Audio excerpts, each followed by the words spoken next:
Hello guys and welcome back to this channel, where today guys I'll be showing you how to download assets in Figma. Now guys, the first thing that you need to do is of course go to figma.com and you'll be greeted by a screen looking similar to this one. Now guys, when you're here you just need to go and log into your profile. But guys, if you do not have one, you can always go and register to Figma.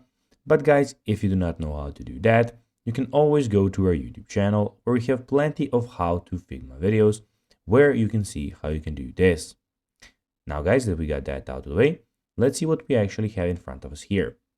So as you can see here, we have, as I said, Figma official website where firstly you have your profile where you can see some themes that you put. So you can put a light theme, dark, or a system theme. You have your settings. You can get the desktop application if that's much easier for you. You can add another account and you can log out of the account that you're in at the moment. Here you can search for anything basically that you want to search for. So for types, by anything, basically what you want to search for. We have your themes here. We have your drafts, which I at the moment don't have any. You can go and have deleted drafts, the ones that you just made.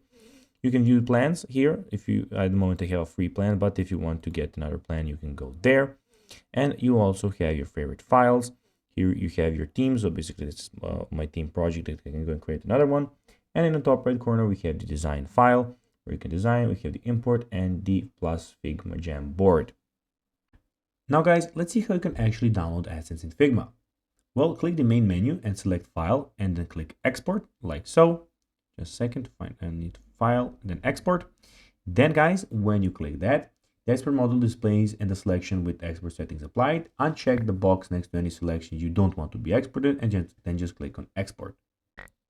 And guys, that will be everything for this video. I hope that you found this video informative. If you did that guys, don't forget to like this video, share it, subscribe to the channel, put the notifications on, and guys, as always, I'll be seeing you in the next video. Bye guys.